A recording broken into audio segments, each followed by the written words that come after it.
morning, my name is Laura Mooney. Today I will be presenting to you the revolutionary heart in a box. The first successful heart transplant occurred in 1967 in Cape Town.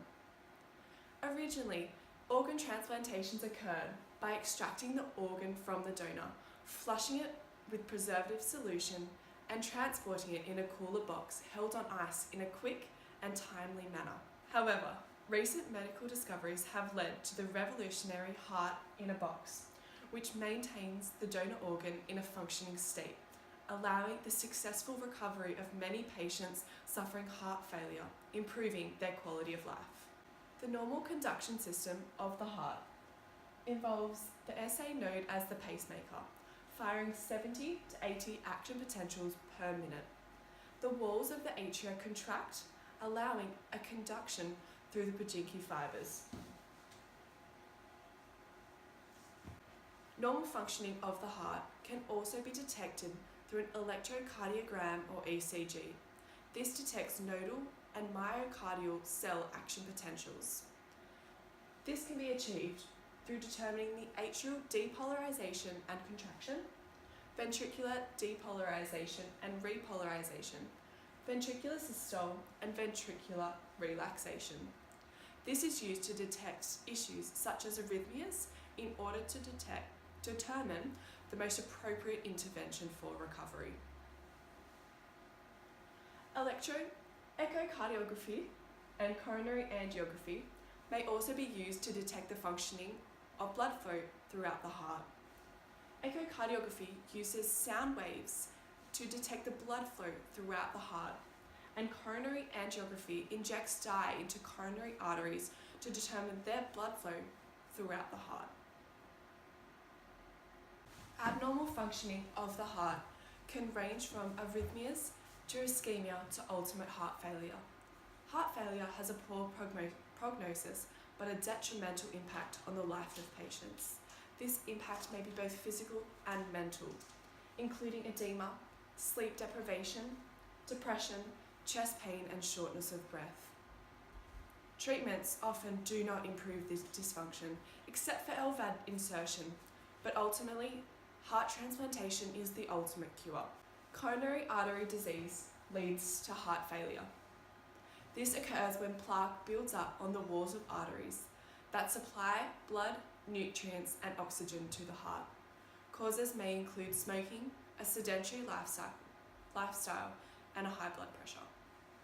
The most common cause of heart failure occurs after a myocardial infarction. This occurs with a failure in the left ventricle where it is unable to fill, therefore unable to pump blood around the body. Proper functioning of the heart may occur as a result of cardiomyopathy.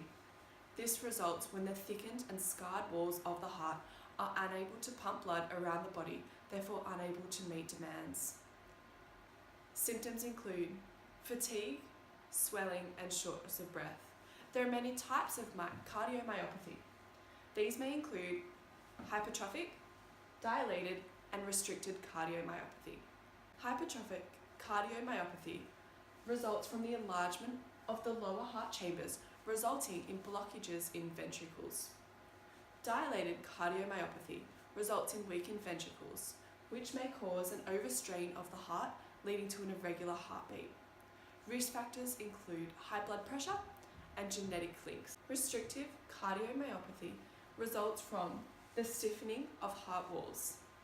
This may occur as a result of the buildup of protein or iron in organs, resulting in the ability of the left ventricle to not be filled properly.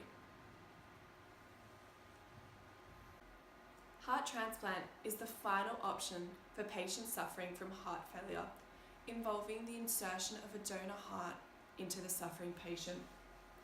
Regular hearts are only deemed viable when they are held on ice for 4 to 6 hours.